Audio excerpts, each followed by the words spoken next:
encantada de reencontrarme con quienes leen a través de la ronda lectora virtual, siempre literatura, de la librería Liliana Bodoc de la Facultad de Filosofía y Letras de la UNCUYO.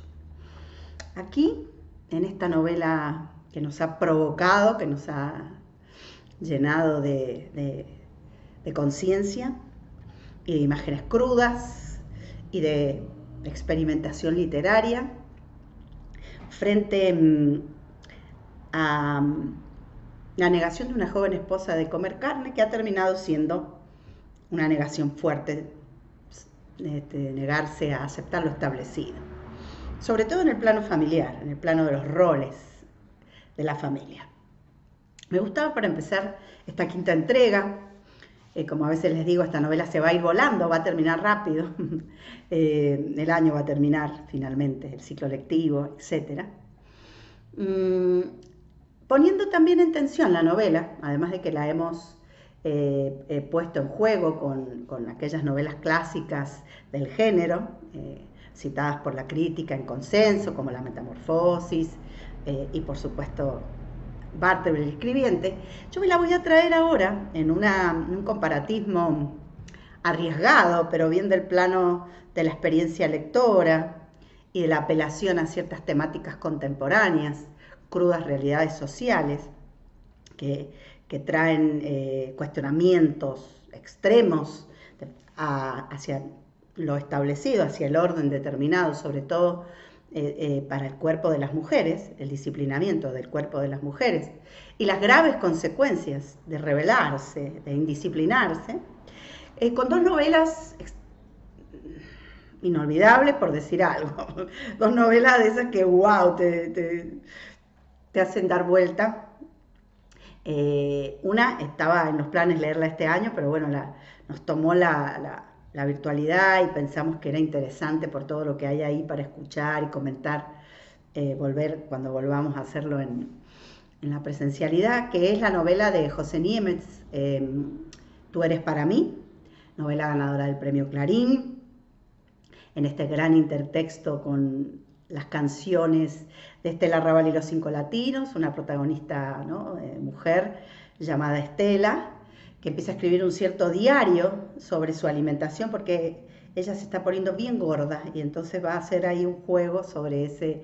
Van a aparecer todos los boleros en un plano, la cultura pop en otro, la crudeza de la discriminación y la violencia sobre los cuerpos y las consecuencias para quienes se rebelan y también las consecuencias para quienes perpetúan los privilegios y la violencia sobre los cuerpos de las mujeres. Esa novela, wow, tremenda, de un mendocino, José, un colega, una persona, un intelectual cercano que además está produciendo siempre una crítica social en sus otros libros, en sus artículos.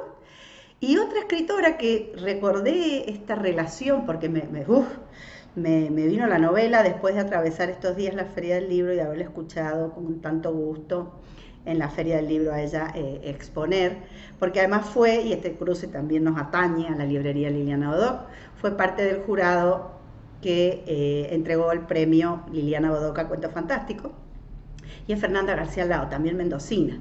Esta mendocinidad global también, como el año pasado viéramos a Flavia Company en su, ¿no?, porteña catalana, y bueno, también vimos a Mercedes Araujo, que también estuvo en la Feria del Libro, con su territorialidad desértica mendocina y a través de esos universos, los desiertos africanos que también se conectaron y a su vez su paso por la metrópoli donde habita, etc.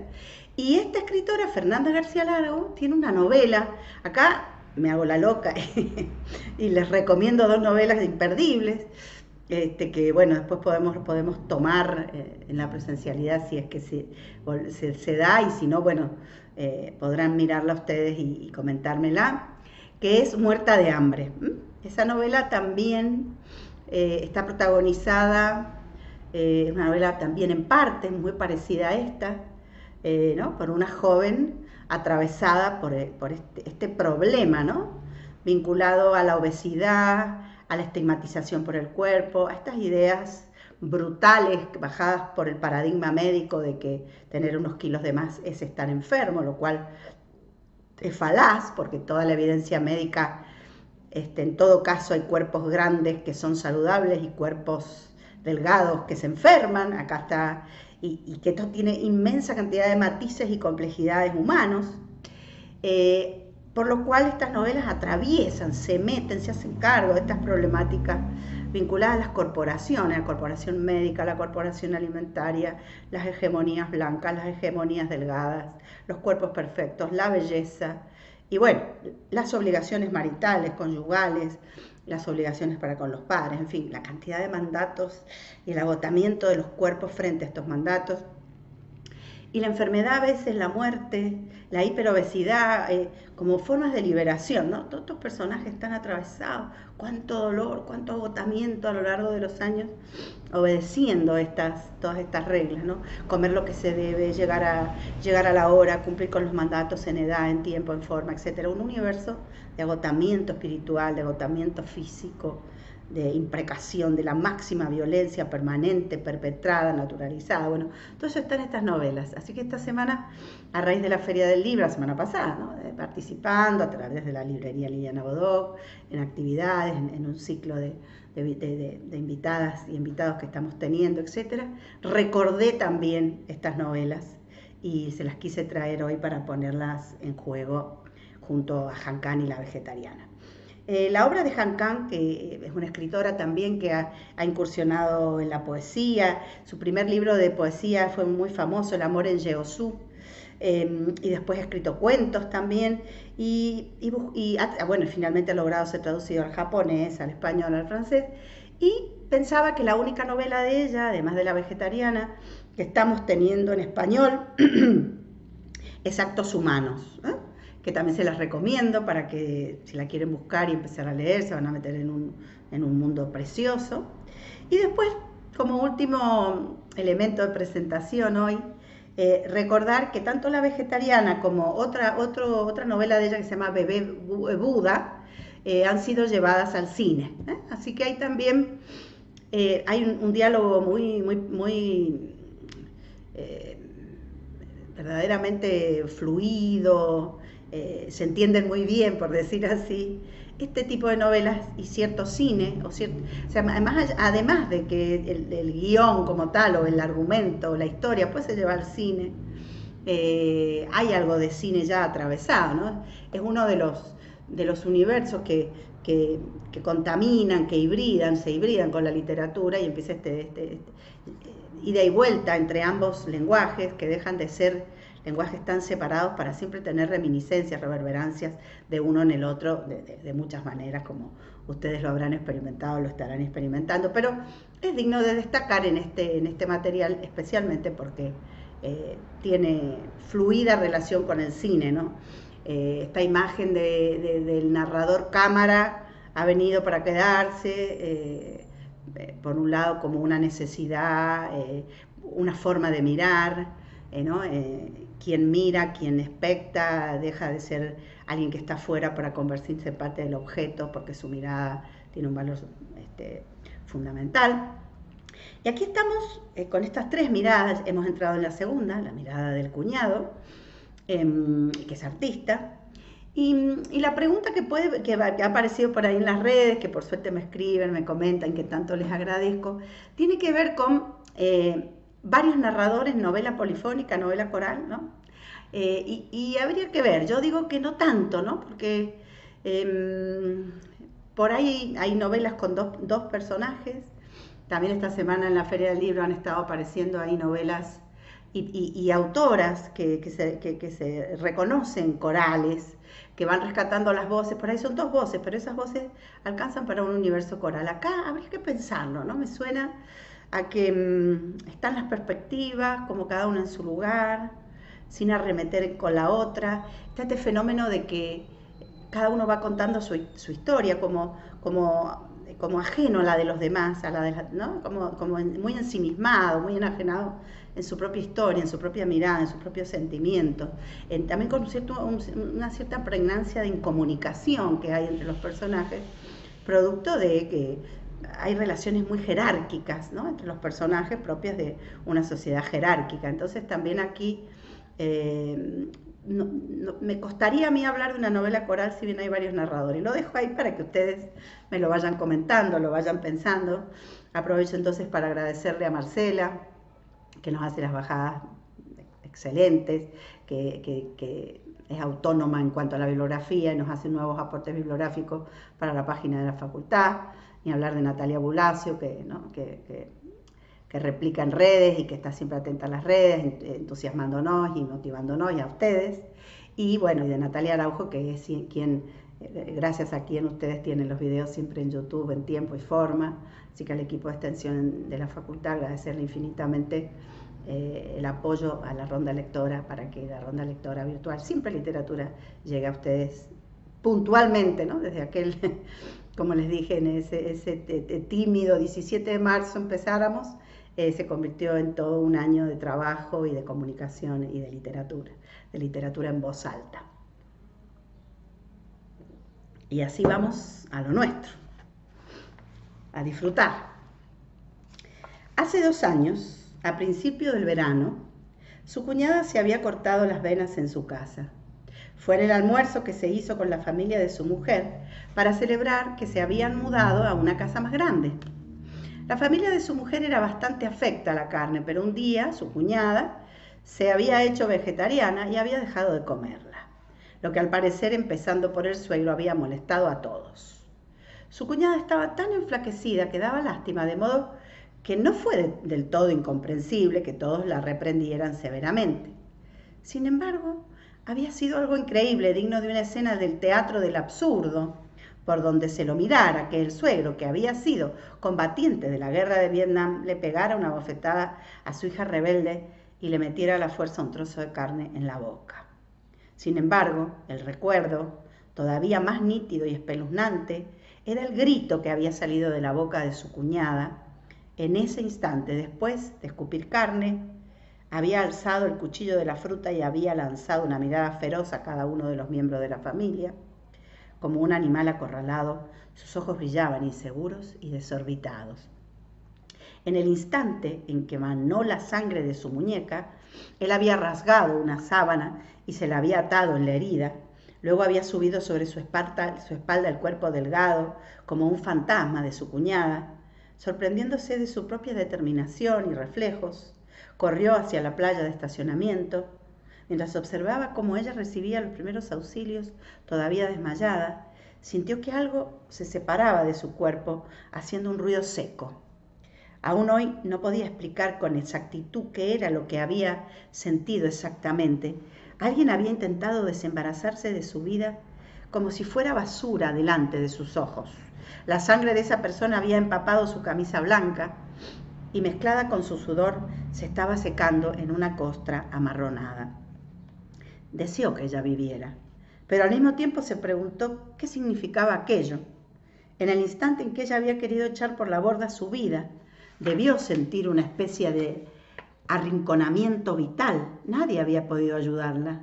Todos, los padres que querían hacerla comer carne a la fuerza, y el marido y los hermanos que habían permanecido de brazos cruzados, habían sido personas completamente extrañas o incluso enemigas. Aunque ella volviera a despertar, esa situación no cambiaría. No había sido premeditado, pero podría volver a intentarlo. Entonces quizás lo llevara a cabo de un modo más escrupuloso, de modo que nadie se lo pudiera impedir. De pronto se dio cuenta de que deseaba que ella no volviera a despertar, que el hecho de que volviera a la conciencia se le hacía equívoco y detestable, que si ella volviera a abrir los ojos, hasta le darían ganas de tirarla por la ventana. Cuando su cuñada pasó el momento de mayor peligro, se compró una camisa con el dinero que le dio su concuñado y se cambió. En lugar de tirar la ropa ensangrentada, hizo un bollo y se subió con ella al taxi. Trajo a la memoria su última obra. Se sorprendió al percibir que le provocaba un dolor insoportable.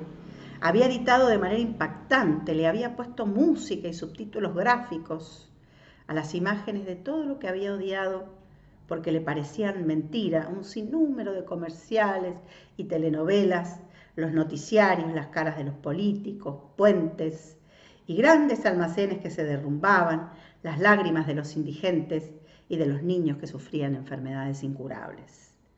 De pronto tuvo arcadas.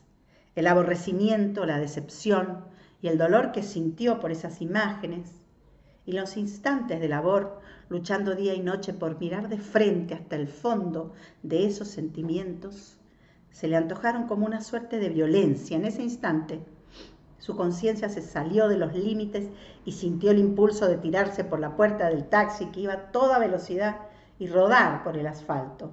No pudo soportar más esas imágenes de la realidad. Le pareció que no las había aborrecido lo suficiente cuando pudo manejarlas. Quizá no se había sentido lo suficientemente amenazado por ellas.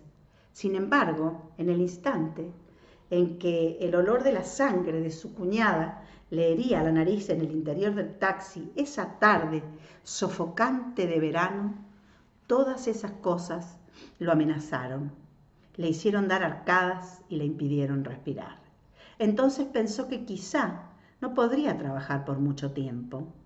En ese breve instante se sintió agotado, la vida le pareció detestable y le parecieron insoportables todas las manifestaciones de la vida. Todas las obras que había realizado a lo largo de más de una década le estaban dando la espalda en silencio, ya no le pertenecían, eran de alguien que había conocido o que había creído conocer.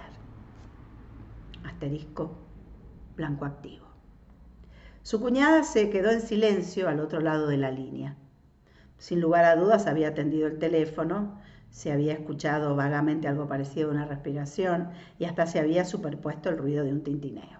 Acá como que retomara la linealidad del presente, ¿no? Esto de empezar a imaginar a la cuñada, de empezar a desearla, de ver las diferencias con su esposa y de querer convocarla a esta performance que se ha empezado a armar en su cabeza, superpuesta con la performatividad de los cuerpos dibujados y aquellos cuerpos de los bailarines y bailarinas, que es donde empieza el momento 2 o la segunda parte, la mancha mongólica, que empiezan a despertar todas estas imágenes, deseos, esta fuerza, este cuerpo, en la perspectiva del cuñado y segundo narrador de la vegetariana.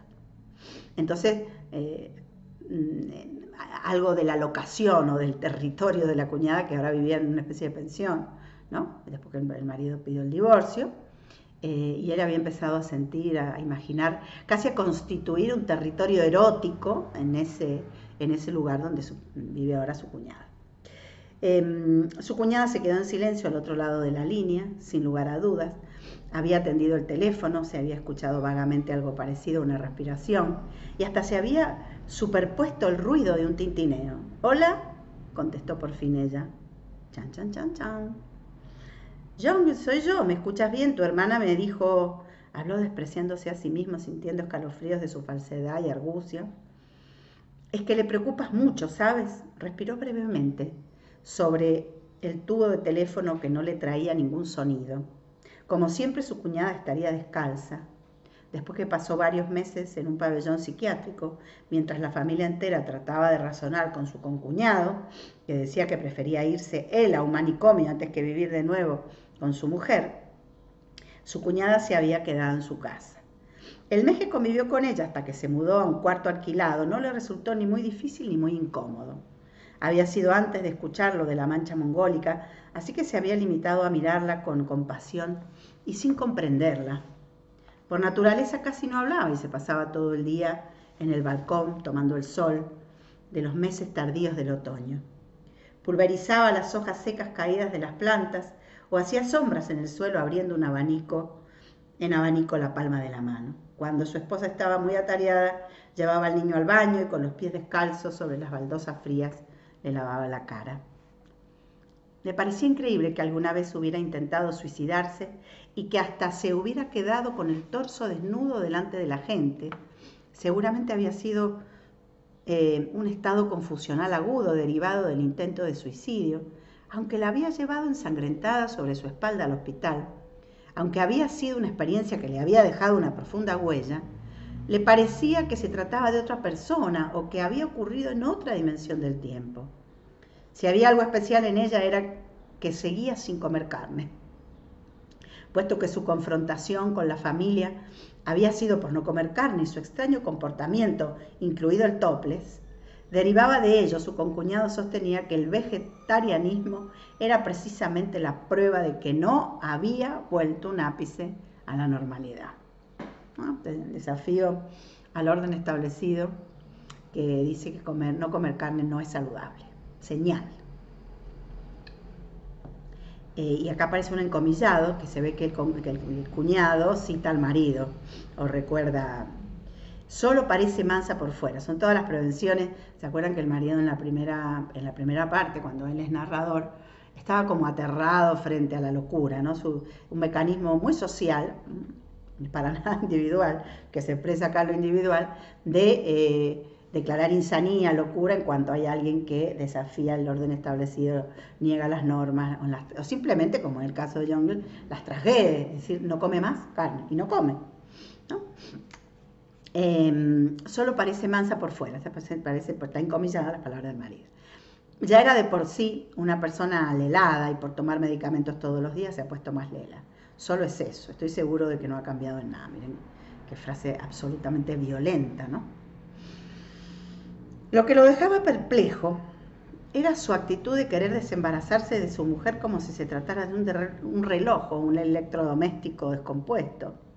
Y también vuelve el encomillado del marido citado aquí por el cuñado. No piensen que soy una persona ruin, el mundo entero sabe que soy el mayor perjudicado. Como no se podía decir que esto no fuera cierto, él permaneció neutral en este asunto, a diferencia de su esposa. Su mujer le había rogado que pospusiera el divorcio hasta ver cómo evolucionaba Jungle, pero él se había mostrado insensible. Borró la cara de su concuñado, que desde un principio no le había caído bien, pero tenía la frente muy estrecha y el mentón extremadamente puntiagudo, lo que le daba el aspecto de ser obstinado y malhumorado.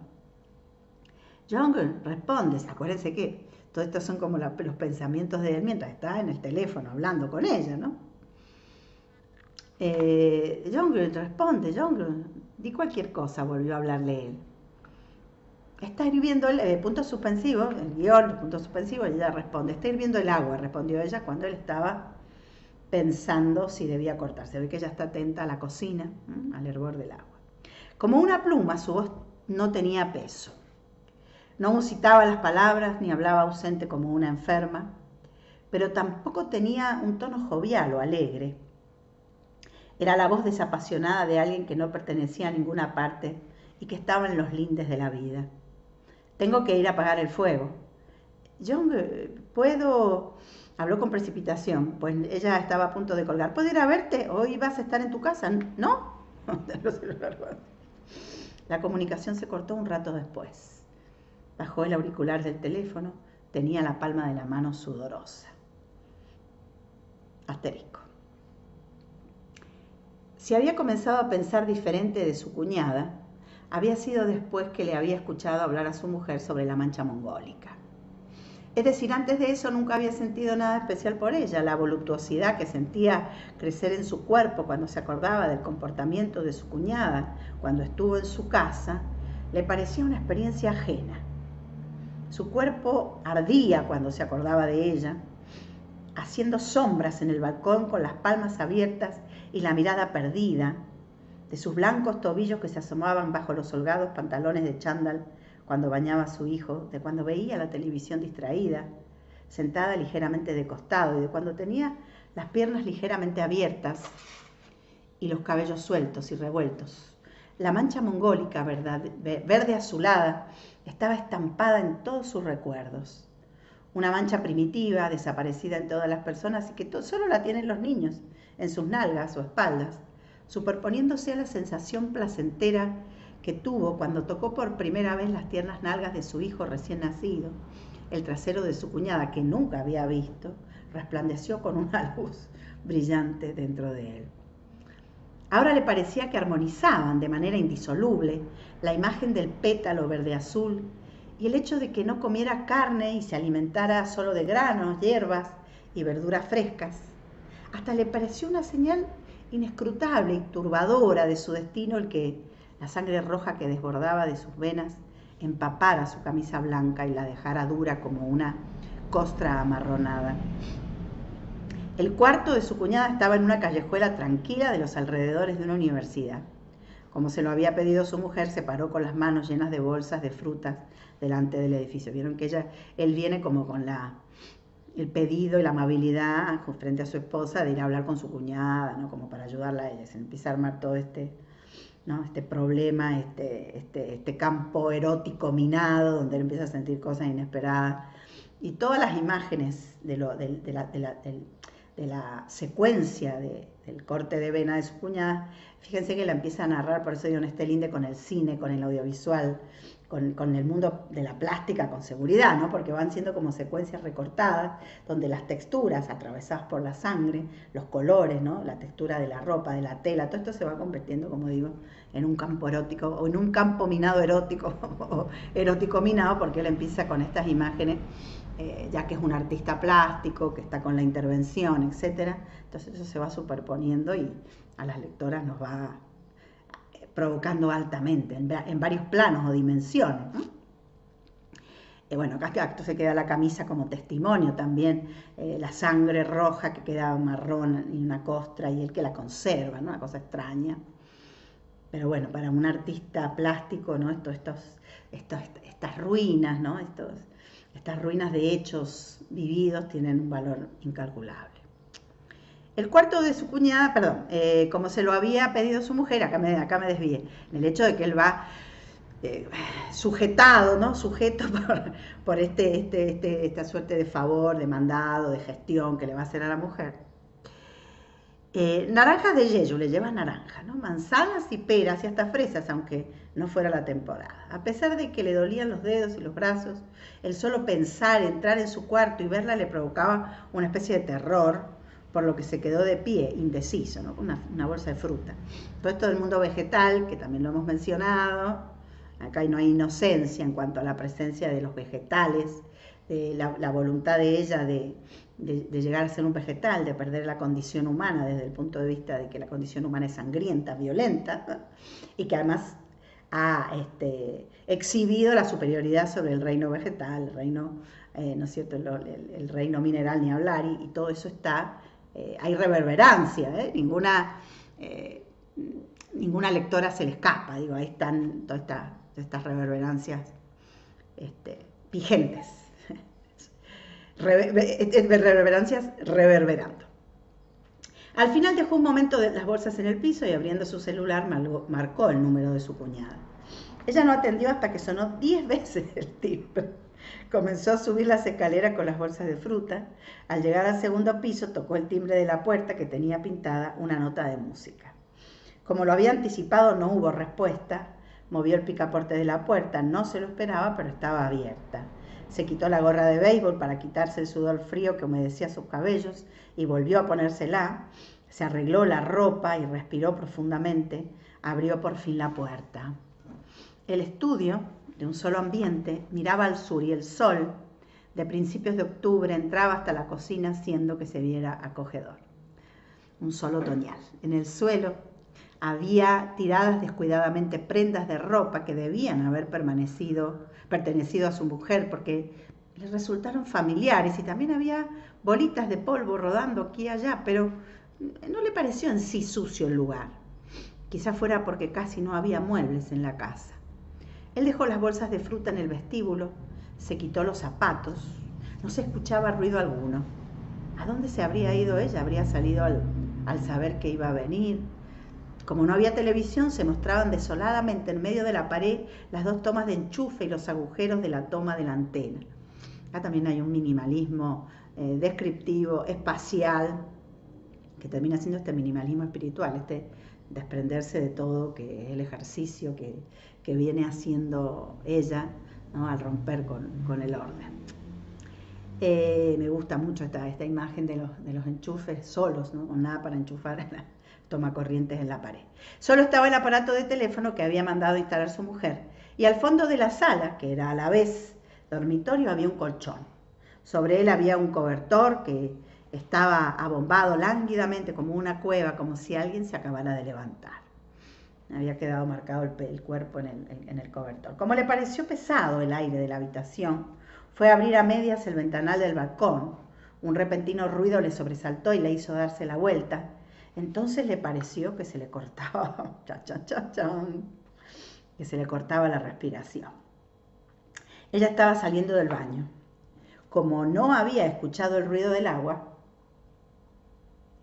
no había podido imaginar que ella pudiera estar allí.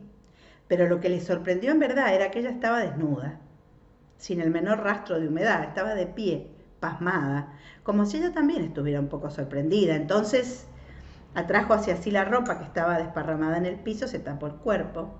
No parecía que fuera por vergüenza ni por turbación, pues fue un gesto sosegado, como si supiera que así debía comportarse en esta situación. Mientras ella se ponía la ropa tranquilamente, sin siquiera darle la espalda, él debería haber mirado hacia otro lado o haber salido fuera apresuradamente. En lugar de eso, se quedó pegado en su sitio mirándola fijamente. No estaba tan delgada como cuando se había vuelto vegetariana. En el hospital había aumentado de peso y gracias a que también había comido bien en su casa, sus pechos se veían suaves y turgentes. Tenía una cintura sorprendentemente fina y marcada, pelos púbicos poco abundantes y unas piernas a las que, si bien les faltaba volumen, eran netamente cautivantes. Más que despertar el deseo, era un cuerpo que daba ganas de quedarse mirando. Recién tomó conciencia de que no le había visto la mancha mongólica en las nalgas cuando ella terminó de ponerse todas las prendas. Disculpa, balbuceó tardíamente unas palabras de disculpa. Como la puerta estaba abierta, pensé que había salido. No, no importa, respondió ella, de nuevo como si eso fuera lo que le correspondiera decir. Es que cuando estoy sola, así estoy más cómoda. Ahí son esos momentos en que recuerda a Bartleby, el escribiente, cuando dice, preferiría no hacerlo. ¿Por qué no estás sin camisa? Porque tengo calor. ¿Por qué hay tantas papas? Porque tengo hambre. ¿Ah? Estoy así porque estoy sola y camino desnuda. No importa. Entonces él trató de ordenar la cabeza, que se le vaciaba rápidamente. Cuando ella estaba sola, estaba siempre desnuda, concluyó. Sintió entonces que su sexo, que no había mostrado reacción alguna cuando la había visto desnuda, creció de manera turbadora. Se quitó la gorra de béisbol, se sentó a toda prisa en el suelo para esconder la erección. No tengo nada que ofrecerte, dijo ella mientras se dirigía a la cocina. Llevaba unos pantalones de chándal color gris oscuro, que tal como lo había visto con sus propios ojos, se había subido a la cintura sin ponerse bragas. Cuando vio el sigiloso movimiento de sus nalgas, que no eran ni muy grandes ni voluptuosas, sin darse cuenta le tembló la nuez de Adán y tragó saliva. No, no te preocupes. Y si no, comamos esa fruta que traje, respondió él, para ganar tiempo y que disminuyera su excitación. Bueno, ella volvió en dirección del vestíbulo y llevó a la cocina las manzanas y las peras. Mientras escuchaba el sonido del agua y el tintineo de los platos, se esforzó por concentrarse en los agujeros de las tomas de enchufe y en los botones cuadrados del teléfono. Sin embargo, se acordó todavía más nítidamente de su pubis y se le arremolinaron en la cabeza nalgas pintadas con pétalos de flores y posiciones de hombres y mujeres haciendo el amor que había dibujado repetidas veces. Cuando ella volvió, trayendo un plato con manzanas y peras cortadas y se sentó delante de él, él bajó la cabeza para esconder sus ojos brillantes. Chan, chan, chan, chan. No sé si estarán buenas las manzanas, dijo ella después de un rato de silencio. No hace falta que vengas a verme, siguió diciendo ella con voz grave. Que no hace falta que te preocupes por mí. Estoy buscando trabajo, el médico dijo que no haga nada que me absorba demasiado, así que estoy pensando trabajar en un centro comercial o algo así. La semana pasada fui a una entrevista y todo. Ah, ¿sí? Era algo inesperado. Una vez su concuñado le había dicho por teléfono con voz embriagada, si estuvieras en mi lugar podría soportar toda la vida una mujer así, que toma pastillas psiquiátricas todos los días y vive dependiendo económicamente por entero de su marido. Su concuñado estaba equivocado. Ella no estaba mal de la cabeza hasta ese punto. ¿Y por qué no trabajas mejor en la tienda de tu hermana?, le dijo con los ojos bajos, sacando el tema que lo había traído allí. Chan, chan, chan, chan. Recordemos que él viene en representación de su esposa. Para darle a otra persona ese mismo sueldo, que no es poco dinero, es preferible que te lo lleves tú. Es lo que tu hermana desea, de verdad. puede confiar en ti y como tu hermana mayor estará más tranquila si te puede tener cerca. Además será menos fatigoso que trabajar en un centro comercial. Habló con naturalidad, sintiendo que de a poco se aplacaba su excitación. Paulatinamente pudo mirarla a la cara. Recién entonces se dio cuenta de que su expresión era serena, como la de un monje que hace vida contemplativa. De tan serena, era una mirada que hacía preguntarse qué cosas terribles se estaban enfriando, oh, qué lindo esto, o se habían hundido en el fondo para mostrar esa superficie tan tranquila. Vieron que esta parte y esta entrega en particular tienen un fuerte trasfondo filosófico, existencialista, que está de alguna manera desvelado, porque él mismo reflexiona que lo que ve ocurre como en una clave del teatro del absurdo, ¿no? O sea, que hay un hecho literario o bueno, teatral, o, ¿no es cierto?, intraliterario, en el sentido de que esa sensación de absurdidad frente a la vida sin sentido, la vida absurda, a este hecho bien existencialista de que somos sujetos, sujetas arrojadas al vacío y que la vida no tiene ningún sentido, que lo que hacemos es enajenarnos poniéndole sentidos absurdos que la vuelve más absurda, que vienen de afuera. Y por eso se acuerdan que en los primeros encuentros de la ronda lectora virtual, siempre literatura, cuando leímos a Melino Tom, les compartí momentos del teatro del absurdo, los más icónicos del teatro absurdo, del absurdo canónico, clásico, como es la escena de la cantante calva de Ionesco. En esos momentos matrimoniales, donde queda la evidencia y el sentimiento brutal de conciencia, ¿no?, de cuerpo atravesado por la angustia de la absurdidad, de los rituales familiares de la vida, eso también está acá, y por eso es que hemos hecho este juego y hemos girado de Amelino Tom a nuestra novela indigenista, feminista, y hemos vuelto un poco a este cierre, donde esta novela, La vegetariana, tiene también, comparte todas esas, podríamos decir, marcas literarias, ¿no?, diálogos, relaciones, desde el comparatismo con Metafísica de los tubos, que fue lo que leímos al principio, ¿se acuerdan? Así que acá es la develado, cuando entra en este escenario, los escenarios del absurdismo, hablemos de Ionesco, de Beckett, son minimalistas, porque es como ir sacando piel y sacando capas, sobre todo de la fuerza de la costumbre, de los rituales sociales, de las marcas económicas, y quedar en estas estructuras vacuas, que son las relaciones humanas, sobre todo las familiares y sobre todo las matrimoniales, ¿no?, también. Y cómo el mundo nos cambia las reglas y no podemos vivir en él porque no entendemos. Todo esto está cargando, digo, probablemente en el primer capítulo, la rabia, la ira, la empatía con ella, porque ese narrador marido era un sujeto despreciable. Y acá, sin embargo, van a ver que hay que... Por ahí hay muchas capas que se superponen, en este sentido que es bien metaficcional esta segunda parte, metaartística, porque están develadas desde el ballet, la plástica, las performatividades, etc., llegando hasta esta mención concreta que le ha hecho del teatro del absurdo. Y ella, que está desnuda en un espacio, ¿no?, sin habitar, sin muebles, sin objetos, sin todo eso que da sentido a la vida y como habíamos mencionado la semana pasada, al capitalismo, ¿no?, ¿qué sería del capitalismo sin nuestro consumo? Entonces ella también acá deja de consumir, deja de ser, porque el sujeto contemporáneo es un sujeto consumidor, una sujeta consumidor, ¿no es cierto? Somos. Entonces, bueno, esto también está acá y también es interesante de mencionar, o por lo menos emerge, ¿no? Por supuesto que en la primera plana está todo el erotismo causado por esta nueva visión que él tiene de su cuñada, pero también todos estos planos están ahí apareciendo y generando aún más tensión. De tan serena era una mirada que hacía preguntas. Voy a releer estas frases filosóficas que me desviaron. De tan serena era una mirada que hacía preguntarse qué cosas tan terribles se estaban enfriando o se habían hundido en el fondo para mostrar esa superficie tan tranquila. Era una mirada que hasta provocaba temor.